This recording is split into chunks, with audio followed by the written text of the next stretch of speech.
갈라디아 교회에 들어온 거짓 사도들이 사도 바울이 전한 오직 믿음으로 구원받는, 오직 은혜로 구원받는 그 복음을 뒤집어 엎었습니다. 그들은 은혜로만 구원받는 것이 아니라 할례도 받고 율법을 지켜야 구원받는다. 그렇게 갈라디아 교회 성도들을 미혹했는데, 갈라디아 교회 성도들은 그 미혹에 넘어갔습니다. 그래서 사도 바울이 갈라디아 교회에 편지를 써서 그것이 잘못되었다고 하는 것을 구체적으로 설명하지 않을 수 없었습니다. 오늘 본문도 계속해서 이 말씀을 하고 있는데 10절에 보면 이렇게 기록되어 있습니다. 무릇 율법 행위에 속한 자들은 저주 아래 있나니 기록된 바 누구든지 율법책에 기록된 대로 모든 일을 항상 행하지 아니하는 자는 저주 아래 있는 자라 하였음이라. 율법을 지켜서 의롭게 된다, 또는 율법을 지켜서 구원을 받는다, 그렇게 믿고 따르는 사람들에게는 성경이 분명히 뭐라고 말씀하는가 하면 모두 저주 아래에 있다, 이렇게 말씀합니다. 10절 말씀을 좀 쉽게 이해하기 위해서 다른 번역을 좀 보면 이렇게 번역되어 있습니다. 새 번역에 보면 율법의 행위에 근거하여 살려고 하는 사람은 누구나 다 저주 아래에 있습니다. 기록된 바 율법책에 기록된 모든 것을 계속하여 행하지 않는 사람은 다 저주 아래에 있다 하였습니다. 현대인의 성경은 또 이렇게 번역했습니다. 율법을 지켜서 구원받으려는 사람은 모두 저주 아래 있습니다.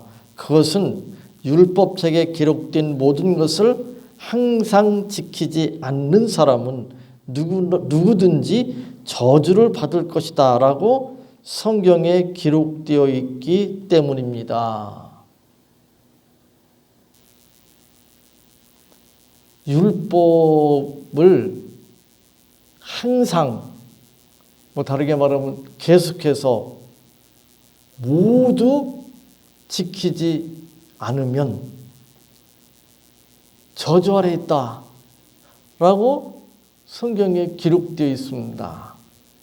그러므로 율법으로 의롭게 되려고 하는 사람은, 율법으로 구원받으려고 하는 사람은 모두 저주 아래 있습니다. 왜냐하면 항상, 다르게 말하면 계속해서 율법을 하나도 어기지 않고 완벽하게 지키는 사람은 없습니다. 그런 사람 봤습니까? 그런 사람 없습니다. 인류 역사상 그런 사람 전혀 없습니다.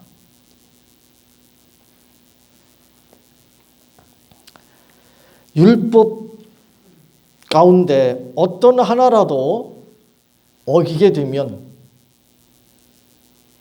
저주 아래 놓일 수밖에 없습니다. 항상 잘 지키다가 어느 순간에 율법을 어기게 되면 그는 율법의 저주 아래 놓일 수밖에 없습니다. 참 답답하죠. 우리가 10계명만 보아도 만만치 않습니다. 레위기에 나오는 그 복잡한 모세오경에 나오는 그 율법들을 다 열거하지 않아도 10계명만 보아도 쉽지 않습니다.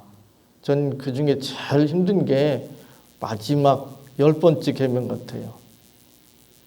탐하지 말라, 탐내지 말라. 세상에 탐욕이 없는 사람이 어디 있습니까? 전에도 그런 말씀 드린 적이 있는데, 전에 직장 생활할 때 제가 얼마나 이 탐욕에 사로잡혀 있는지를 회식 자리에서 확인했습니다.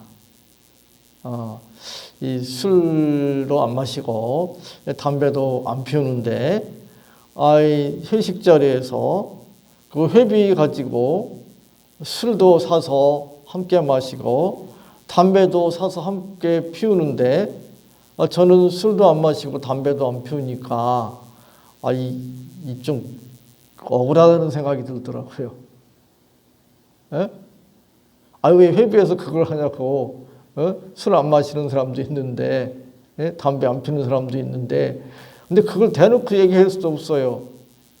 왜냐하면 그게 쭉 그 관습처럼 돼 있어가지고 뭐 어떻게 이의를 제기할 수도 없고, 더구나 술을 안 마시고 담배를 안 피우는 사람이 숫자가 적기 때문에 더 그럴 뿐만 아니라, 그거 시비를 걸면 괜히 교회 다니는 사람, 기독교인한테 괜히 그 비난의 화살이 쏟아질 것 같고, 그러니까 아무 소리도 못하고 그냥 앉아 있는데, 대신에 손해본다는 느낌이 있고, 그래서 그걸 좀 채워야 되겠다는 그런 생각이 무의식 중에 있었던 것 같아요.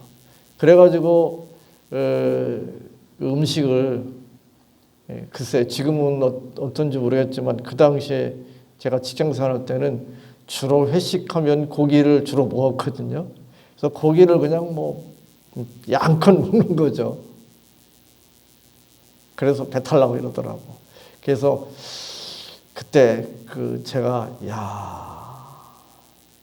나에게 이런 탐욕이 있구나. 그래서 그 뒤로부터는 좀 절제하려고 좀 애를 쓴 적이 있는데, 참 이거 어떻게 방법이 없습니다. 별거 아닌 거 가지고 사람들이 욕심내는 거 우리 주변에서 얼마든지 볼 수 있습니다. 그리고 사람들은 그걸 죄라고 별로 느끼지도 않습니다. 근데 율법에는 그것이, 십계명에는 그것이 죄라고 분명하게 지적하고 있습니다.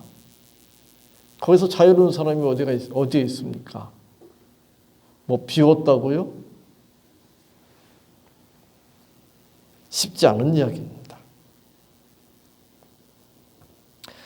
율법이 우리에게 약속하는 구원, 율법이 우리에게 제공하는 복, 그것은 율법을 완벽하게 항상 지키는 것입니다. 근데 우리의 부족하고 연약함 때문에, 우리의 죄악된 본성 때문에 항상 완벽하게 지킬 수가 없습니다. 그러므로 율법이 제시한 구원, 율법이 제시한 복을 우리는 누릴 수가 없습니다. 그래서 성경은 이렇게 분명하게 선언합니다. 11절 12절에 또 하나님 앞에서 아무도 율법으로 말미암아 의롭게 되지 못할 것이 분명하니 이는 의인은 믿음으로 살리라 하였습니다. 율법은 믿음에서 난 것이 아니니 율법을 행하는 자는 그 가운데서 살리라 하였느니라.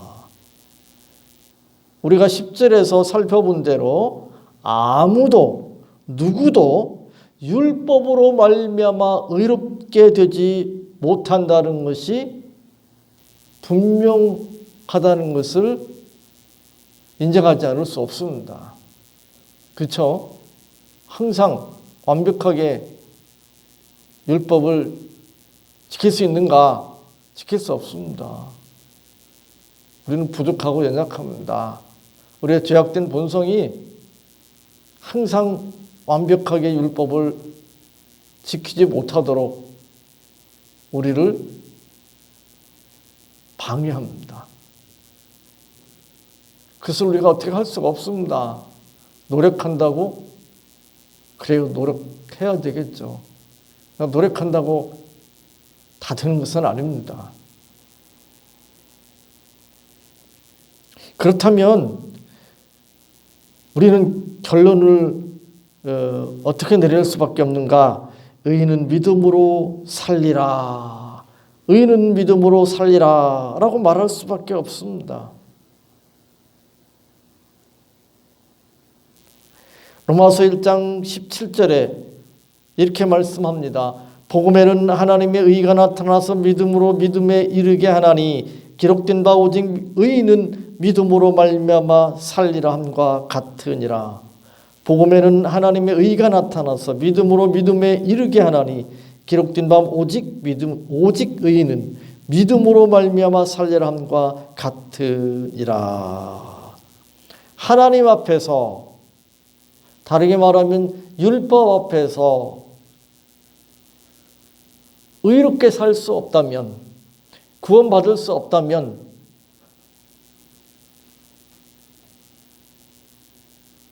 방법은 하나밖에 없습니다. 믿음으로, 은혜로 의롭게 되는, 구원받는 길, 그거밖에 없습니다.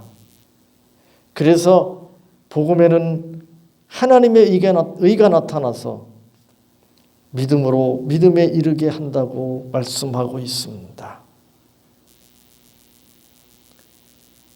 믿음은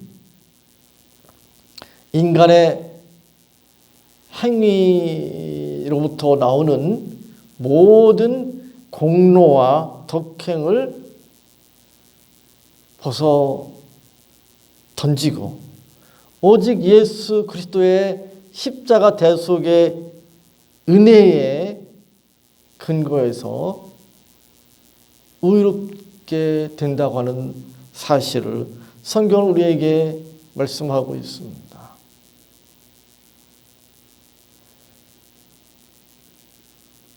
우리는 여기에서 이제 이런 생각할 수도 있습니다. 그러면 율법이 믿음하고 모순되는가? 율법이 믿음과 모순되는가? 그렇다면 이런 문제가 생깁니다. 하나님께서 율법을 주셨잖아요. 하나님께서 계명을 주셨습니다.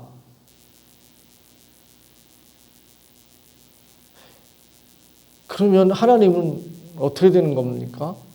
율법으로 이렇게 될 수도 없고 율법으로 구원받을 수도 없는데 율법을 주셨다? 그럼 하나님은 우리를 저주하시려고 율법을 주셨는가? 계명을 주셨는가? 그런 반문을 하지 않을 수 없습니다.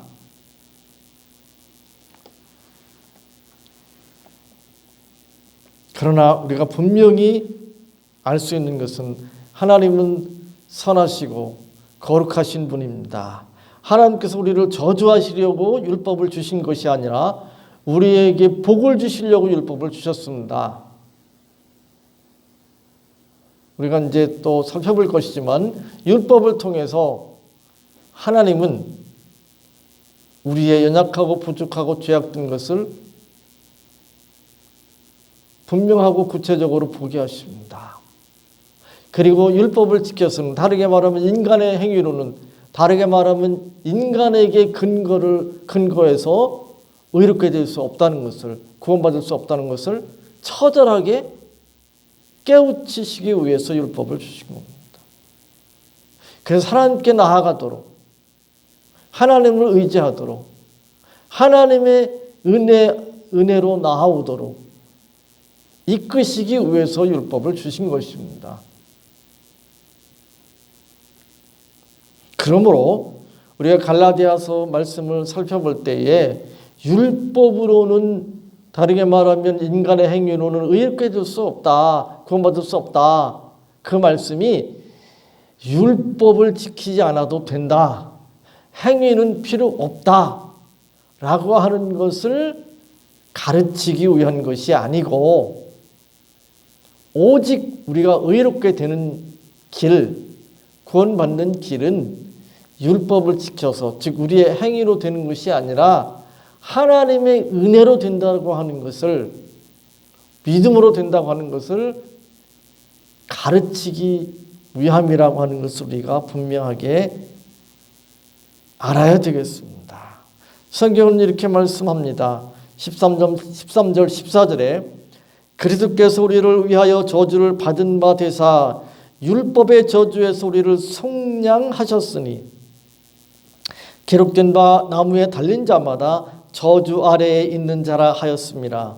이는 그리스도 예수 안에서 아브라함의 복이 이방인에게 미치게 하고 또 우리로 하여금 믿음으로 말미암아 성령의 약속을 받게 하려 함이라 라고 말씀하고 있습니다.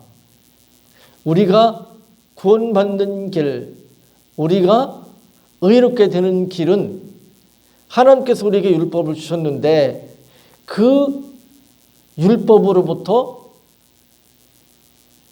해방되는 것입니다. 율법으로부터 자유하게 되는 것입니다. 근데 우리는 율법으로부터 해방될 수가 없습니다. 자유할 수가 없습니다. 그런데 예수님께서 우리를 대신해서 율법을 지키셨습니다. 우리를 대신해서 우리의 죄의 대가를 십자가에서 치르셨습니다.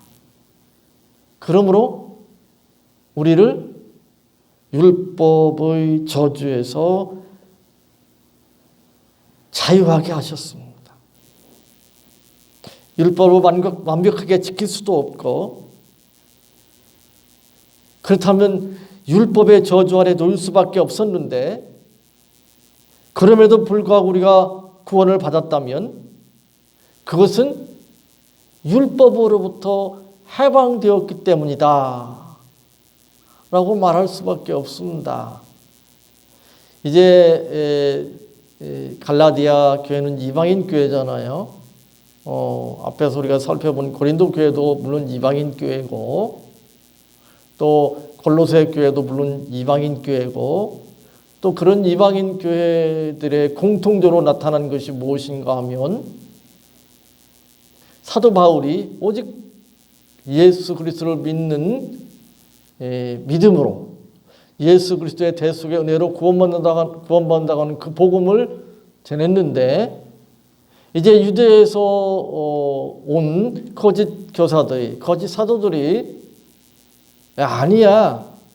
물론 은혜로 구원받지 그러나 은혜로만 구원받는 것이 아니야. 율법도 지키고 또 할례도 받아야 돼. 그래야 구원받는 거야.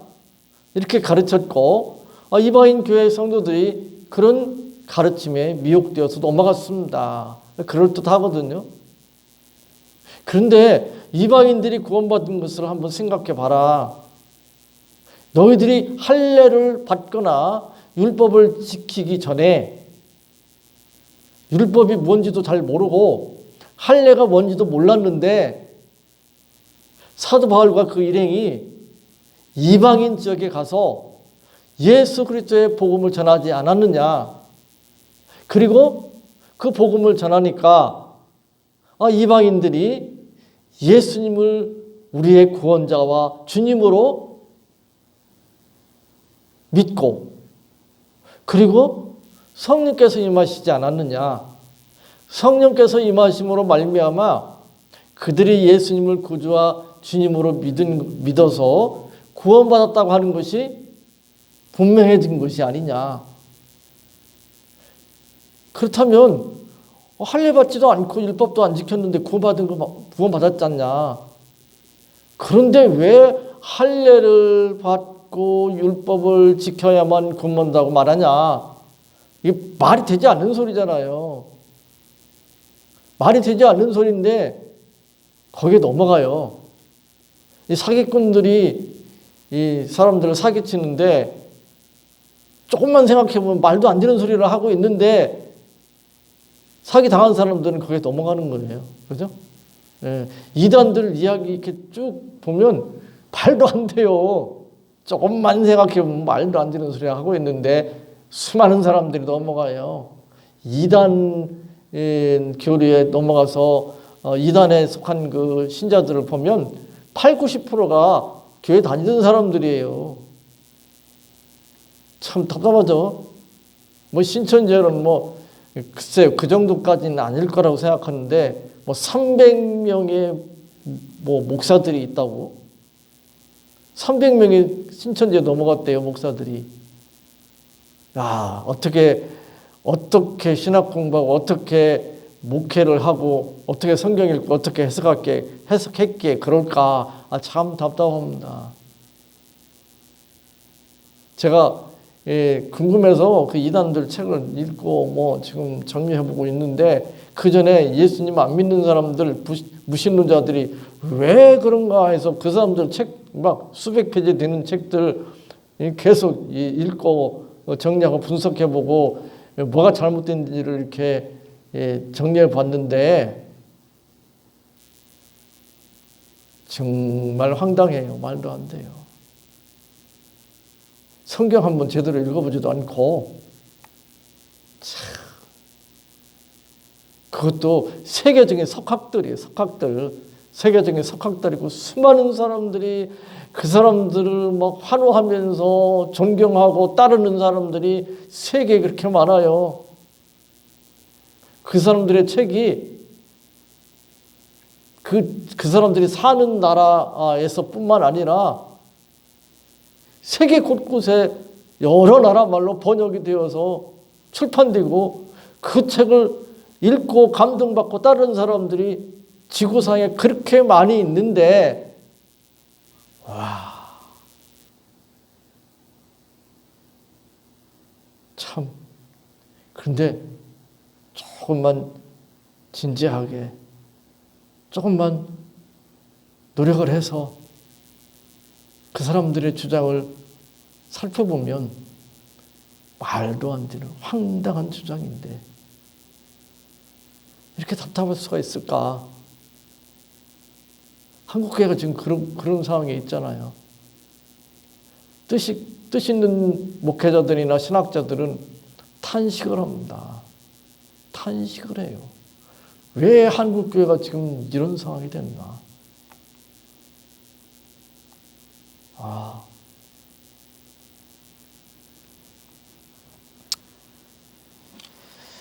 오늘 본문에 특별히 이렇게 말씀하고 있습니다. 14절 끝에 보면 이렇게 기록되어 있습니다.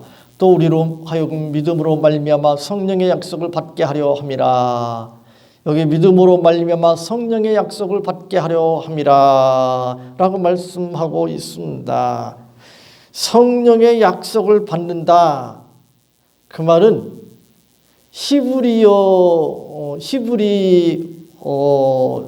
이제 관용법에 의하면 이 영적인 약속이다 이렇게 말할 수 있습니다. 성령의 약속, 그 말은 다르게 말하면 영적인 약속의 의미를 가지고 있는 관용적인 표현입니다. 성령의 약속이라는 것은 다르게 말하면 영적인 약속이라고 하는 관용적인 표현입니다. 영적이라는 게 뭐죠? 영적이라는 것은 눈으로 볼 수 있는 게 아니라는 거예요. 그 구약의 그 의식들 있잖아요. 종교 의식들, 제사 제도를 비롯해서 의식들이 있잖아요. 결례를 비롯해서 뭐 할례 이런 것도 의식이고, 눈에 보이는 거잖아요. 의식. 율법도 눈에 보이는 것들이잖아요. 행위, 눈에 보이는 거잖아요. 영적이라는 것은 그런 의식, 육신의 혈통, 또 모든 외부적인 그런 것들, 눈에 보이는 모든 것, 그런 것들과 대조적인 의미가 영적이라는 거잖아요. 그죠? 의롭게 되는 게 뭡니까? 구원받는 게 무엇이에요? 영적인 거잖아요. 영적인 거예요. 근데 영적인 것을 왜 행위 가지고 이야기하려고 합니까?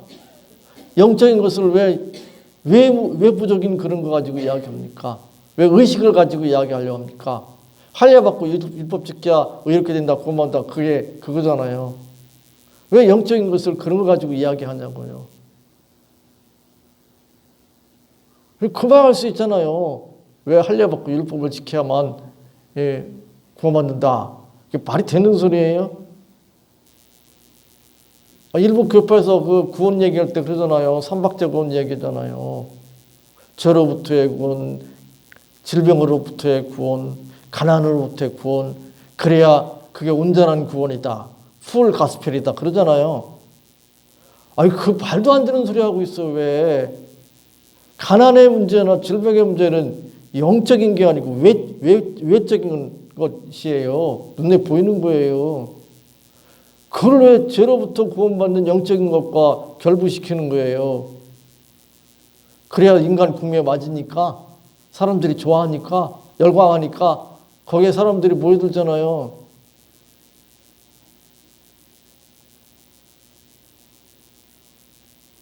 기독교 교파 중에 이제 얼마 안 있으면 그 교파가 제일 신자가 제일 많을 겁니다. 이제 조금만 더 지나면, 한 5년이나 그 정도 지나면, 10년 지나면 아마 최대 교파가 될 겁니다.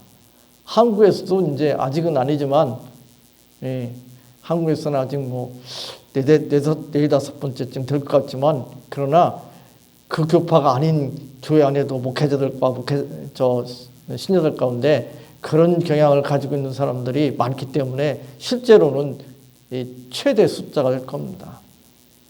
아니, 왜 이렇게 답답한 일이 벌어지는지 모르겠습니다. 왜 이렇게 안타까운 일이 벌어지는지 모르겠습니다. 의롭게 된다고 하는 것, 구원받는다고 하는 것은 깨달음도 아니고, 이단들이 지금 헛소리 하고 있잖아요. 말씀을 깨닫고 뭘 헛소리를 하고 있어요. 신천지에 보면 계속 그 얘기가 말씀을 깨닫고, 뭘 깨닫기는, 불교도 깨닫는 이야기 하죠. 뭘 깨달아서 의롭게 되고 구원받습니까?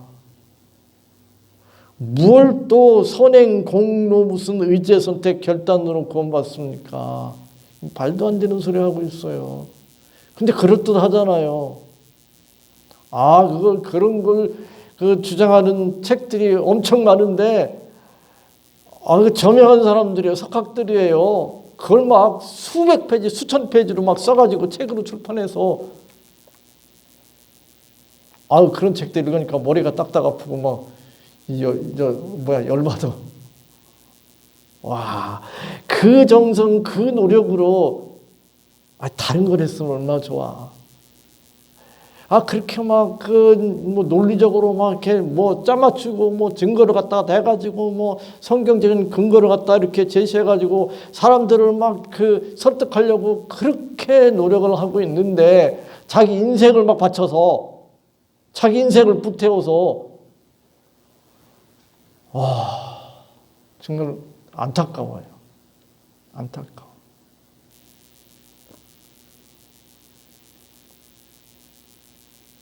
그들을 비난하고 싶지는 않습니다. 정죄하고 싶지는 않습니다.